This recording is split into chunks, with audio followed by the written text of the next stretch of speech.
Now heading towards question number 3 of exercise 1.5 part. Question number 3 says find the conjugate of the following complex number.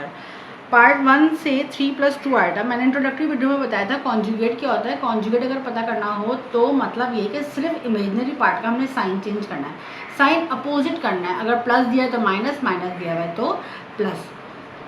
Sorry, अब इसमें क्या करना है, 3 + 2 iota का देना है तो रियल पार्ट तो एज इट इज उतर जाएगा.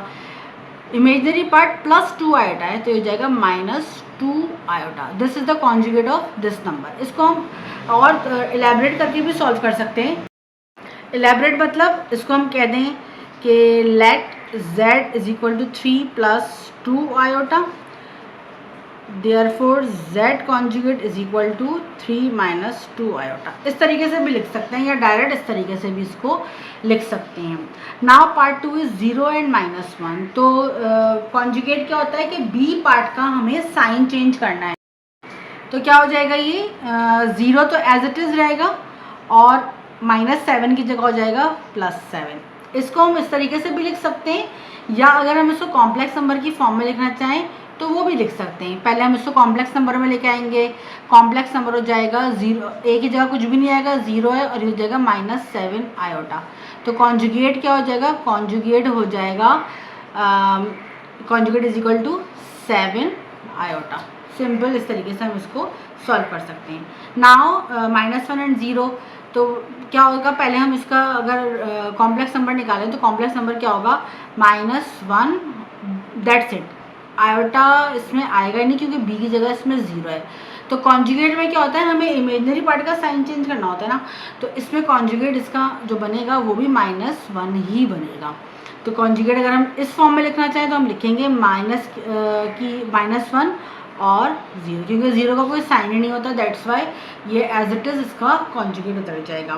नाउ पार्ट 4 से 1 - iota means complex number is already complex number की फॉर्म में दिया हुआ है. तो इसको जो कॉन्जुगेट बनेगा वो बनेगा 1 + आयोटा. इस तरीके से भी लिख सकते हैं या डायरेक्ट भी लिख सकते हैं 1 + आयोटा.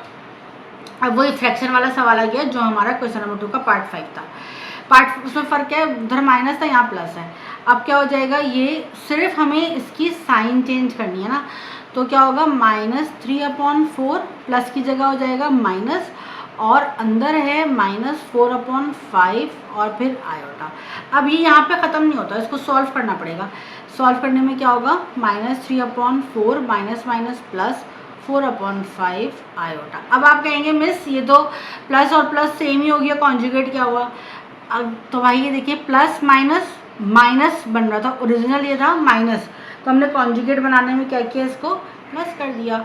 ये दो तरीके से सॉल्व हो सकता है, या तो कॉन्जुगेट करने से पहले इसको सॉल्व कर लें या कॉन्जुगेट करने के बाद इसको सॉल्व करें, लेकिन ये ब्रैकेट ओपन करने पड़ेंगे.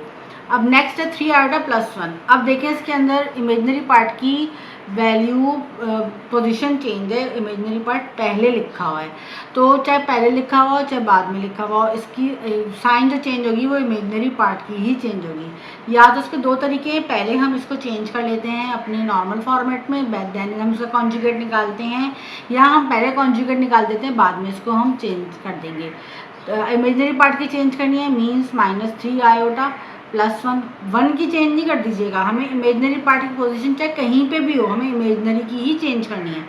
अब हम इसको ऐसे भी लिख सकते हैं और करके z बार = 1 - 3 आयोटा. ये हमारा हो जाएगा आंसर. इस तरीके से सॉल्व होगा हमारा क्वेश्चन नंबर 3.